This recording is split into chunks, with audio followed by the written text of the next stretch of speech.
우리 모두 아기 예수의 성탄을 기다리고 있습니다. 성도 여러분은 성탄의 은총이 무엇이라고 생각하십니까? 한마디로 표현하면 성탄의 은총은 이거다. 떠오른 게 있습니까? 있어야 됩니다. 왜냐하면 우리는 매년 예수의 성탄을 또 맞이하고 또 은총을 알고 있기 때문입니다. 성탄은 하나님의 약속입니다. 성탄은 죄로 인해 끊어진 하늘 아버지와의 만남입니다. 성탄의 선물은 자유입니다. 죄와 사망, 저주로부터 자유를 얻는 것이죠. 그리고 성탄은 평강입니다. 돈과 환경으로부터 주는 평강이 아니고 하늘 아버지와 하나 됨으로부터 오는 평강입니다. 또한 성탄의 선물은 상한 마음의 치유, 그리고 하나님의 형상을 다시 회복시켜주는 은총입니다. 여러분, 방송을 보시면 성탄의 은총을 모르는 사람들이 예수님과 상관없이 아마 들떠있는 걸 볼 수 있을 거예요. 사람들은 예수님과 아무 상관없는 크리스마스 캐롤도 많이 부릅니다.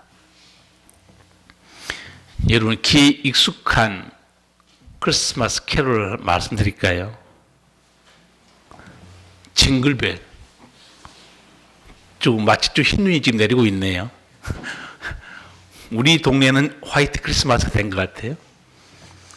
흰눈 사이로 썰매를 타고 그것과 예수님의 탄생과 무슨 상관이 있습니까? 실버벨, 거리마다 오고 가는 사람들 웃으며 기다리는 크리스마스. 하나 더 말씀드릴까요? 루돌프 사슴. 혹시 그 가사 아세요? 루돌프 사슴코는 매우 반짝이는 코, 내가 봤다면 불 붙는다 했겠지. 이게 예수님의 탄생과 무슨 상관이 있어요? 아무 상관도 없이 부르는 노래예요. 어떤 사람이 크리스마스와 관해서 이런 글을 썼는데 읽어보니까 일리가 있더라고요. 사탄은 사람들이 해마다 크리스마스가 되면 예수 그리스도의 탄생을 기억하고 기뻐하며 기념하는 것이 몹시 못마땅했다.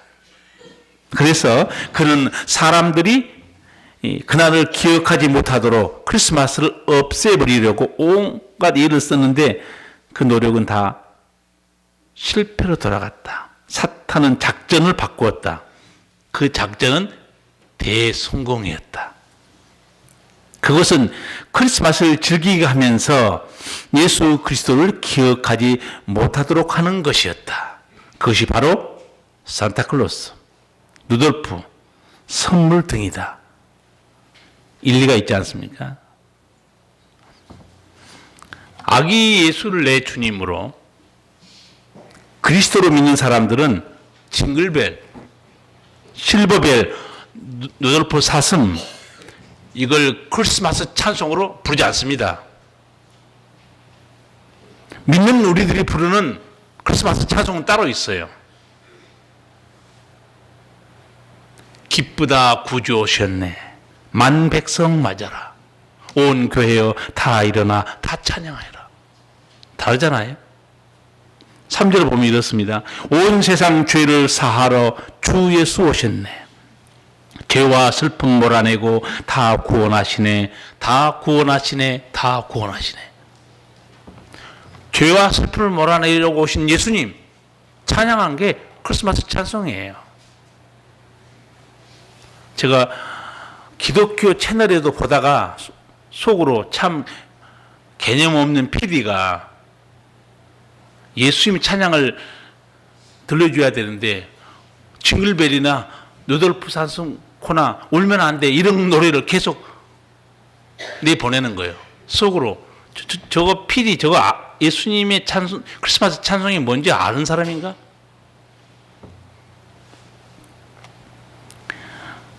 진정한 크리스마스 찬송은 예수님을 찬양하는 거예요. 그 은혜를 찬양하는 겁니다. 그래서 성도 여러분이 부르는 크리스마스 찬송은 징글벨이나 누들럽 사슴이나 이런 노래가 되면 안 됩니다. 그건 예수님을 찬양하는 찬양이 아니에요. 세상 즐거움에 들던 노래에 불과합니다. 성도 여러분, 아기 예수가 우리를 구원하러 오신 길이 얼마나 험한 길이었고 죽음의 길이었는지 혹시 아십니까? 우리가 고요한 밤, 거룩한 밤 부르고 또 어린애들이 촛불 들고 가끔 크리스마스 행사하고 그러니까 예수님은 이 땅에 거룩하게 오셨구나. 천만의 말씀입니다. 예수님이 아기 예수가 오신 길에는 도처에 위험과 죽음이 도사리고 있었습니다. 이 죽음의 길을 헤쳐 오신 아기 예수 탄생은 긴장이 넘치는 한편의 드라마였습니다. 제가 몇 가지 성경에 나타난 장면을 차례차례 보여드리겠습니다. 예수님이 오신 길이 얼마나 험하고 죽음의 길이었는가. 첫 번째 장면은 정말 우리를 살리는 최고의 예언이었습니다. 그게 오늘 읽은 이사야 40장에 3절에서 4절까지 같이 한번 읽어보겠습니다. 외치는 자의 소리여 가로되 너희는 광야에서 여호와의 길을 예비하라. 사막에서 우리 하나님의 대로를 평탄케 하라. 골짜기마다 도두어지며 산마다 작은 산마다 낮아지며 고르지 않는 것이 평탄케 되며 험한 곳이 평지가 될 것이요. 아멘. 이사야 선지자가 예수님 오기 700년 전에 지금 예언한 내용입니다. 광야에 외치는 소리가 있다는 거예요. 그런데 이 외치는 자가 누군지 이사야는 몰랐어요. 예수님이 오실 때 6개월 먼저 온 마지막 선지자가 있었죠.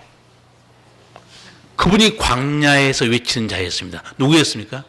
예, 세례 요한이었어요. 세례 요한이 외치는 그 내용이 얼마나 놀랍습니까? 너희는 광야에서 여호와의 길을 예비하라. 한마디로 이런 외침입니다. 신이 우리에게 찾아오신다는 거예요. 그걸 우리 믿는 사람은 여호와 하나님 이름을 말하고 있지만 실제로 말하면 신이 이 땅을 찾아오고 있다는 거예요. 이게 믿을 수 있는 예언입니까? 그래서 너희들은 이 사막과 같은 죽음의 땅에 찾아오신 그 하나님을 맞을 준비하라는 거예요. 그 하나님은 너에게 은총을 주시러 찾아오고 있다는 거예요. 세상을 구원하시는 이 아기 예수 은총을 입고 싶으냐? 그러면 아무나 맞을 수 있는 건 아니다. 맞을 준비하라고 몇 가지를 설명합니다. 그게 3절, 4절이에요. 골짜기마다 도두어지며 산마다 작은 산마다 낮아지며 고르지 않는 것이 평탄케 되며 험한 곳이 평지가 될 것이요. 아기 예수를 만나는데 방해되는 몇 가지를 설명합니다. 그게 뭐냐? 여기 나타난 대로 산, 작은 산, 고르지 않는 곳, 험한 곳. 이게 아기 예수를 만나는데 방해 요인이라는 거예요. 이걸 사실 영적으로 빗대어서 지금 말한 겁니다. 산과 작은 산은 뭘 의미하느냐? 교만한 마음이에요. 우뚝 솟아 있잖아요. 교만한 마음을 가진 자는 아기 예수를 모실 수 없다고 말합니다. 그래서 골짜기 높은 산을 가진 사람은 마음을 낮추라는 거예요. 그럼 골짜기는 푹 꺼져 있죠. 골짜기는 어떤 마음이겠어요? 세상에 소망이 없어서 절망하는 사람들입니다. 길이 없어서 뭘 붙잡을 수 없는 사람들이에요. 너희도 좌절과 절망 속에 있지 말고 다시 일어나서 그 아기 예수를 붙들란 거예요.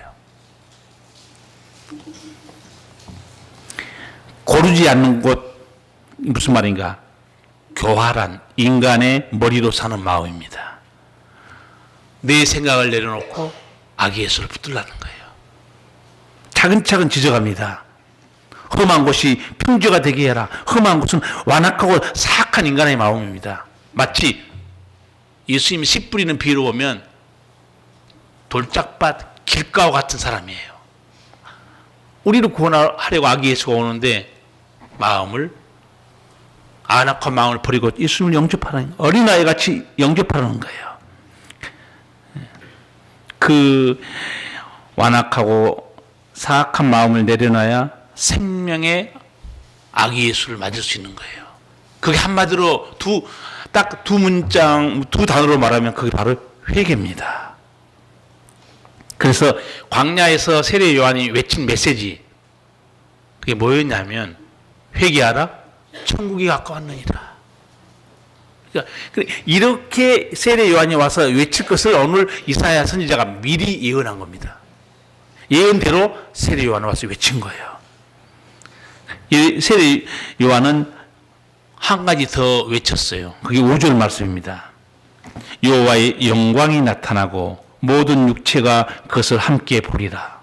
대저 여호와의 입이 말씀하셨느니라. 여호와의 영광이 나타난다. 여러분, 하나님은 영이십니다. 어떤 사람도 하나님의 영이신 하나님 볼 수가 없어요. 그런데 어떻게 예언하는가? 모든 육체가 하나님의 영광을 볼 거라는 거예요. 영이신 하나님을 우리가 어떻게 봅니까? 모든 육체가 하나님의 영광을 볼 것이다. 그 하나님의 영광을 나타내는 분이 누구였습니까? 예수님이었는데 사도 요한이 요한복음 1장 14절에서 딱 기록합니다. 뭐라고 기록하는가? 말씀이 육신이 되어 우리 가운데 거하심에 우리가 그 영광을 보니 아버지의 독생자의 영광이요 은혜와 진리가 충만하더라. 하나님의 영광이 나타난 것은 바로 예수님이 오신 거였구나. 그렇죠. 이제는 다 눈으로 다 봅니다. 예수님 눈으로 볼 수 있잖아요. 그 음성을 들을 수 있어요. 그러면서 세례 요한은 그 오신 예수님이 어떤 분인가? 마태복음 3장, 요한복음 1장에 예수님을 세례 요한이 소개해요. 그 말씀을 제가 그냥 읽어드릴게요. 나는 너희로 회개케 하기 위하여 물로 세례를 주거니와 내 뒤에 오시는 이는 나보다 능력이 많으시니 나는 그의 신을 들기도 감당치 못하겠노라. 그는 성령과 불로 너에게 세례를 주실 것이요 손에 키를 들고 자기의 타작마당을 정하게 하사 알곡은 모아 곡간에 들이고 쭉정이는 꺼지지 않는 불에 태우시리라. 아기 예수였는데 실제로 세례 요한은 그 아기 예수가 누군가 알려줍니다. 나는 물로 세례 주러 왔지만 그분은 성령과 불로 세례 주신다는 거예요. 세례 요한이 요단강에서 물로 세례 주지요. 누구에게 세례를 줍니까? 세례를? 죄를 회개한 사람에게 세례를 줍니다. 그래서 요한 그렇게 말해요. 세례 요한은 죄 사함을 얻게 하려고 주는 나는 회개의 세례였다 그래요. 성탄절 날 내일 우리 교회 또 한 3명이 세례 받습니다. 나는 목사로서 솔직히 말해서 가장 기쁜 거는요, 세례 받는 사람이 많아지는 거예요. 왜냐하면 그 사람이 처음으로 예수 믿는 거 아니에요? 세례 받는 사람. 그래서 우리 교회에 세례 받는 사람이 매년 있다는 게 목사로서 너무 감사해요. 왜? 세례 받았다는 게 죄를 회개하고 예수님 믿었다는 사건 아니에요? 그런데 세례 요한이 나는 물로 세례 주지만 내 뒤에 오는 예수님은 불과 성령으로 세례 주신다는 거예요. 그 불과 성령으로 세례 준다는 게 무슨 말인가? 죄로 죽은 우리 영혼이 우리가 죄를 회개하고 예수 믿을 때 성령께서 우리를 거듭나게 해줍니다. 본옥이 중생하는 거죠. 얼마나 놀랍습니까? 그리고 하나 더 소개합니다. 세례 요한이 예수님이 누군지 아느냐? 세상 죄를 지고 가는 하나님의 어린 양이다. 고난과 죽음의 길 헤치고 오신 아기 예수의 두 번째 장면이 성령으로 잉태한 사건입니다. 지난주에 잠깐 말씀드렸는데 성령으로 잉태한 사건은요, 예수님이 죽을 뻔한 사건입니다. 자세히 들어가 보면 왜 죽을 뻔했는가 우리가 알 수 있어요. 마태복음 1장 18절 보면 예수 그리스도의 나심은 이러하니라. 그 모친 마리아가 요셉과 정혼하고 동거하기 전에 성령으로 잉태된 것이 나타났더니 그 남편 요셉은 의로운 사람이라 저를 드러내지 아니하고 가만히 끊고자 하여. 성령으로 잉태된 이 사건이요, 아기 예수가 죽을 수도 있는 사건입니다. 왜 그럴까요? 지금 요셉이 마리아와 지금 정혼하고 아직 동거도 하기 전에, 잠자리도 하기 전에 마리아가 애를 가졌다는 사실이 드러났어요. 그럼 만약에 요셉이 배신감 때문에 이 사건을 까발렸다 치자.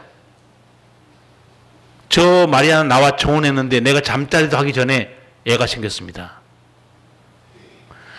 이런 요한복음 8장 보면 예수님께 가늠한 여자를 끌고 온 사람들이 있었죠. 그때 그 사람들이 예수님께 뭐라고 소리 지른 줄 아세요? 모세법에는 이런 자를 어떻게 하라고 그랬어요? 돌로 치라고 했는데 선생은 어떻게 하시겠습니까? 제가 아까 말씀드려도 예수님이 탄생한 게 고요 한밤, 거룩 한밤, 촛불 켜고 애들 찬양하니까 이게 아무 일이 없는 것 같죠. 만약에 요셉이 까발렸으면 마리아만 돌 맞아 죽겠습니까? 마리아 뱃속에 있는 예수의 생명이 어떻게 되겠어요? 함께 죽습니다. 여러분, 예수님이 이 땅에 오신 것은 죽음의 길을 헤치고 오신 거예요. 그런데 요셉은 의로운 사람이라고 그랬어요. 내가 이 사실을 까발려서 뭐 하겠냐? 그냥 조용히 덮어버리자. 아무 소리 말고 내가 이 마리아와 살지 않으면 된다. 고민하고 있는데 천사가 다시 음성을 들려주죠. 이 일을 생각할 때 주의 사자가 현명하여 가로되 다윗의 자손 요셉아 네 아내 마리아 데려오기를 무서워 말라. 저에게 잉태된 자는 성령으로 된 것이라. 아들을 낳으리니 이름을 예수로 하라. 이는 그가 자기 백성을 저희 죄에서 구원할 자이심이라. 요셉이 지금 천사의 음성을 꿈에 듣죠. 아내 데려오기를 무서워하지 말라는 거예요. 불륜으로 애가 생긴 게 아니라는 거예요. 제가 이걸 보면서 그런 생각이 들었어요. 하나님께서 아기 예수를 아무 가정에나 보내겠습니까? 믿음 없는 가정은 죽을 수도 있는데. 하나님이 아기 예수를 보낼 때 그것도 너무너무 믿을 수 없는 사건 속에 오기 때문에 성령으로 잉태하여. 지난주에 제가 이사야 예언을 말씀드렸죠. 처녀가 잉태하여 아들을 낳으리라. 저 혼자 상상해 봤어요. 이렇게 예언한 이사야가 만약에 예수님 오는 거를 살아서 봤다고 칩시다. 이사야는 굉장히 궁금했을 거예요. 무슨 방식으로 처녀가 애를 낳지? 자기가 예언했지만 이사야 선지자가 만약에 자기가 예수님이 태어난 걸 봤다 그러면 정말 궁금했을 거예요. 어떻게 마리아 처녀가 애를 낳을까? 그런데 하나님이 하는 방식이 뭐였어요? 성령으로 잉태한 겁니다. 여러분, 하나님의 일은요, 하나님의 방식으로 하나님 능력으로 진행합니다. 우리는 이해할 수 없어요. 지금 성령으로 잉태된 이 일을 믿는 거, 믿음이 있는 가정으로 하나님이 보내신 거예요. 저는 목회하면서 목사로서 몇 가지 깨닫는 게 있는데 그게 뭐냐면 저는 기껏해야 기도하고 여러분 신방하고 하나님 말씀이 맞는가 바르게 연구해서 여러분에게 이렇게 증거하죠. 근데 여러분이 신앙생활 하는데 당하는 사건, 사고는요, 하나님이 직접 만들어버립니다. 여러분의 신앙을 새롭게 해서 목사는 여러분 가정의 사건을 못 만듭니다. 명심해야 돼요. 우리 가정의 믿음을 새롭게 하기 위해서 우리 가정의 사건, 사고를 만드신 분은 하나님이에요. 하나님은 그 사건을 통해서 하나님이 회개시키기도 하고 새롭게 만듭니다. 목사는 여러분 신앙생활 잘하기 위해서 아무런 사건, 사고를 만들 능력이 없어요. 그런 하나님은 여러분 가정에, 여러분 삶에 사건, 사고를 통해서 합력하여 선을 이루시고 믿음으로 새롭게 끌어가 버립니다. 지금 이 요셉 가정에 일어난 사건을 보세요. 요셉이 할 수 있는 사건이 아닙니다. 요셉만 고민한 줄 아세요? 마리아도 똑같이 고민한 게 나와요. 누가복음 보면. 제가 그 사건 한번 잠깐 말씀드릴게요. 가브리엘 천사가 마리아에게 나타납니다. 그리고 이렇게 전해줘요. 보라, 내가 수태하여 아들을 낳으리니 이름을 예수로 하라. 처녀인데 마리아가, 이 말 듣고 마리아가 얼마나 놀라겠습니까? 그래서 이렇게 말합니다. 나는 사내를 알지 못하니 어찌 이런 일이 있으리까? 내가 남자를 아직도 잠자를 안 했는데 어떻게 내가 애를 갖냐 이게요. 그때 가브리엘 천사가 이렇게 말합니다. 대저 하나님의 모든 말씀은 능치 못함이 없느니라. 아브라함 가정에 했던 말과 비슷하지 않습니까? 90세 때 사라가 아들을 낳는다고 그러니까 사라가 비웃었죠. 그때 하나님이 뭐라고 말씀했어요? 여호와께 능치 못한 일이 있겠느냐? 말씀이 똑같아요. 내가 사내를 알지 못하는데 어찌 이런 일이? 하나님의 모든 말씀은 능치 못함이 없느니라. 그러니까 마리아가 이렇게 고백해요. 주의 계집종이오니 말씀대로 이루어지이다. 여기 보면 확실하게 마리아도 요셉도 믿음이 정말 놀랍습니다. 그러니까 하나님께서 이 인간의 생각으로 있을 수 없는 일들을 이 가정에 이렇게 순전하게 잘 믿는 가정에 아기 예수를 보낸 게 아니겠어요. 안 그러면 아기 예수가 죽을 수 있었다니까요. 여러분도 앞으로 여러분이 믿을 수 없는 놀라운 일을 여러분이 한번 경험하고 싶으시면 이런 믿음 좀 가져보세요. 그러면 내가 보니 너희 가정에 이러한 내가 능력을 행해도 너 믿는구나. 그럼 그 가정에 역사가 일어납니다. 요셉의 가정에 역사가 일어났잖아요. 마리아의 몸에서 태어난 예수님은 죽을 위기가 있었는데 세 번째 장면은 더 무섭습니다. 세 번째 장면은 어떤 장면이냐? 예수님이 일단 태어났어요. 근데 이제 헤롯 대왕이 2살 아래 아이를 다 죽이라고 합니다. 얼마나 예수님 오신 길이 죽음의 길입니까? 마태복음 2장 이하에 보면 2장 보면 헤롯 대왕이 애를 죽이라는 그런 명령이 나오죠.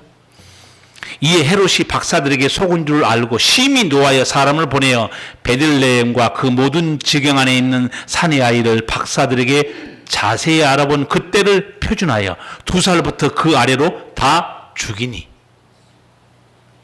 여러분, 예수님 오신 길이 이렇게 험하고 죽음의 길이었습니다. 예수님 태어났어요. 이제 마구간에 태어난 예수님은 어린 깐난쟁이였죠. 동방 박사들이 와서 경배할 때는요, 그때는 예수님이 아기가 좀 컸어요. 그러니까 마구간에 태어나자마자 동방 박사 온 건 아닙니다. 근데 또 단어도 좀 달라요. 마구간에 태어난 아기는 깐난쟁이라는 단어고, 아기 예수께 동방 박사가 왔을 때는 그 아기는 조금 유아를 말합니다. 그러니까 적어도 동방 박사가 찾아왔을 때는 예수님이 적어도 몇 살 된 것 같아요. 적어도 2살이죠. 왜냐하면 헤롯 왕이 2살 아래 다 죽이라고 했기 때문에. 결국은 어떻게 합니까? 하나님이 우리를 살리려고 예수님을 보냈는데 예수님이 헤롯 대왕 손에 죽겠습니까? 하나님 가만 놔두겠습니까? 다시 말씀하죠. 요셉에게 아이를 데리고 어디로 가라고 그래요? 애굽으로 피난 가라. 그래서 여러분 그 크리스마스 카드 보면 낙타 타고 이렇게 애 안고 가는 그게 바로 그 그림 카드입니다. 예수님을 태우고 낙타를 타고 지금 어디로 가는 거예요? 애굽으로 가는 거예요. 헤롯 대왕이 죽이려고 하니까. 어떤 집사님이 나한테 재밌는 얘기를 하더라고요. 목사님, 왜 예수님을 도망가게 해요? 헤롯 대왕을 확 죽여버렸지? 듣고 보니까 또 말이 돼요. 아니, 하나님이 헤롯 대왕 확 죽여버리지 왜 예수님이 고생하고 저 먼 데까지 피난 가게 하냐고요. 그게 또 구약 성경에 예언되어 있습니다. 애굽에서 내 아들을 불렀다 함을 이루려 하심이라. 참 놀라워요. 예수님이 태어난 거는요, 전부 하나님이 예언한 대로 움직입니다. 처녀가 잉태한 아들을 낳을 것이다. 또 태어난 장소도 예언되죠.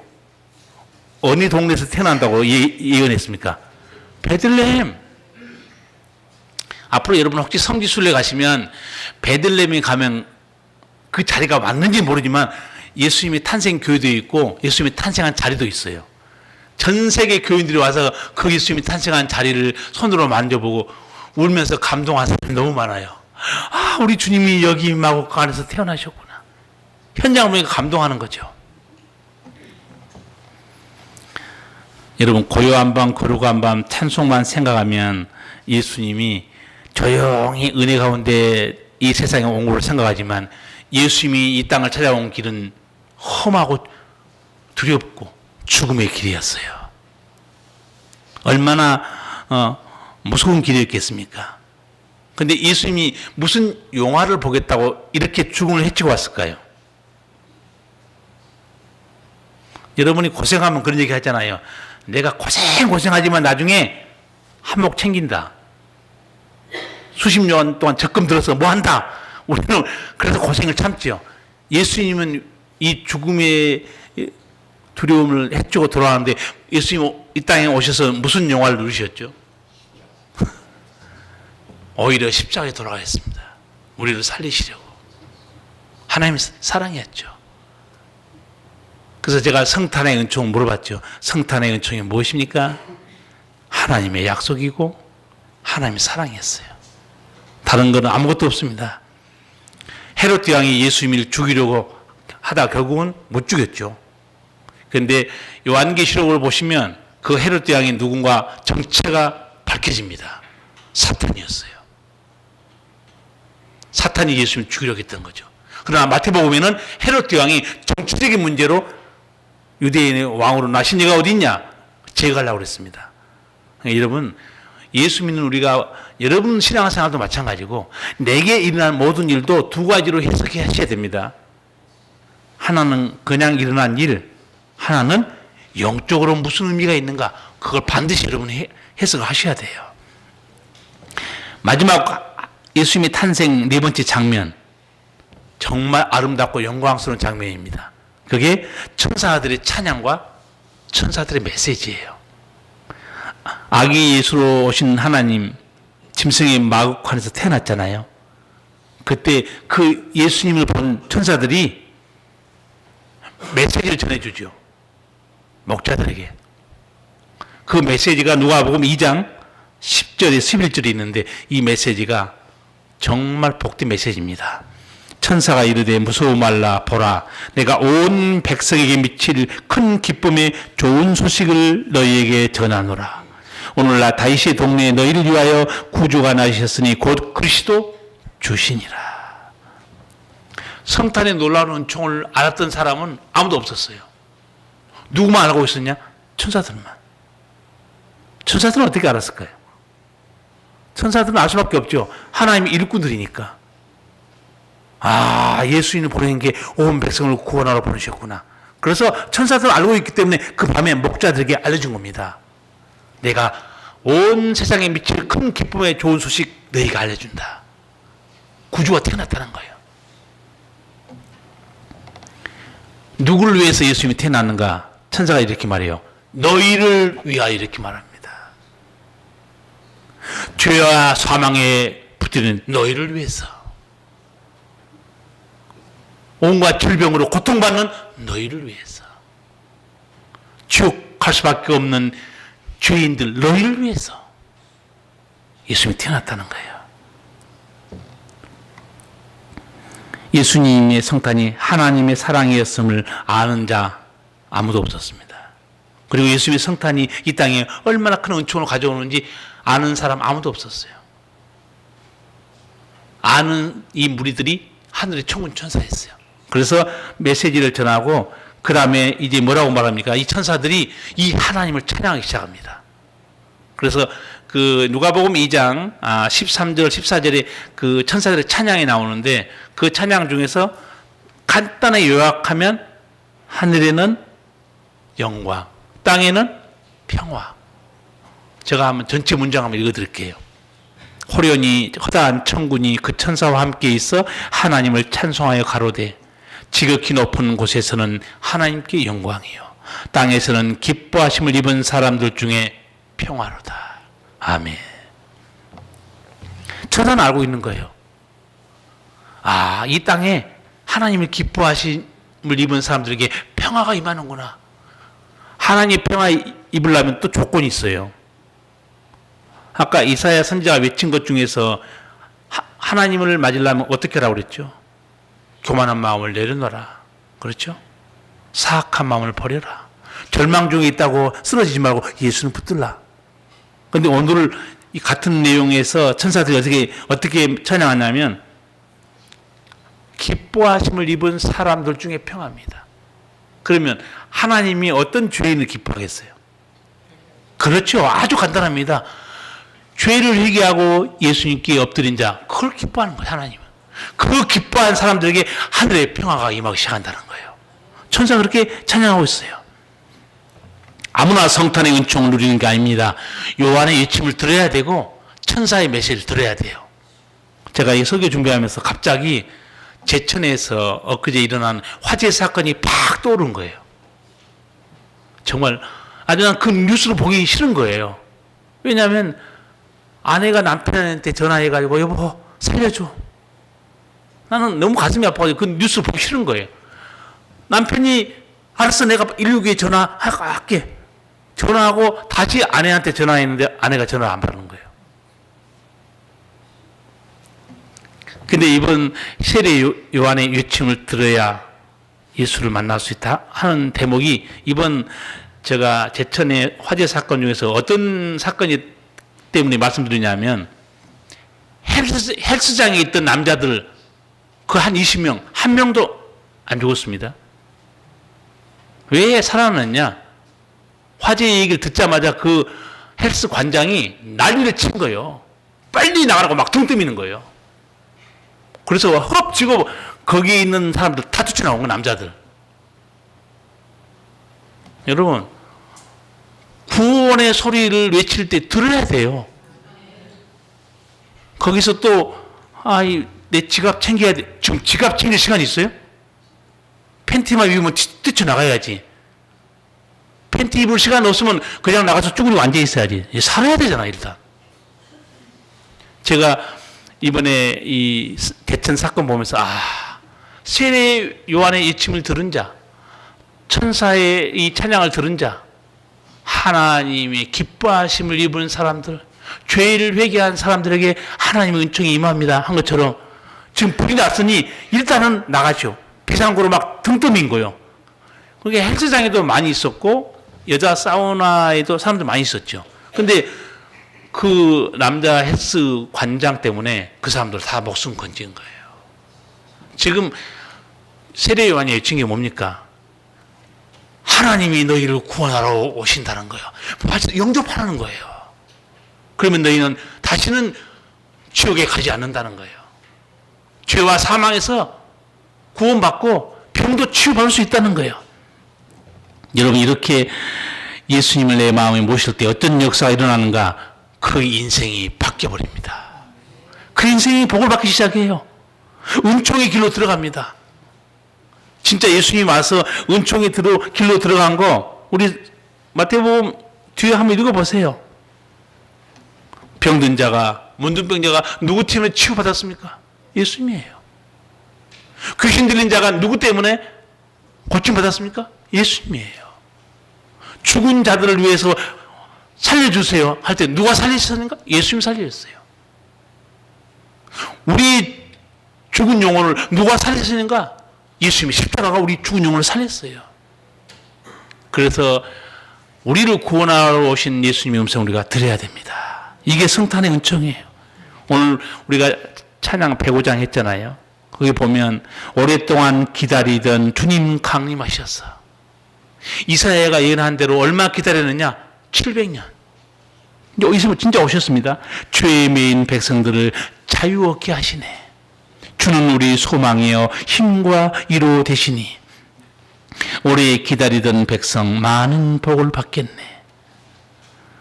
성도 여러분, 아기 예수를 믿을 때까지는 그 인생에 평화 없습니다.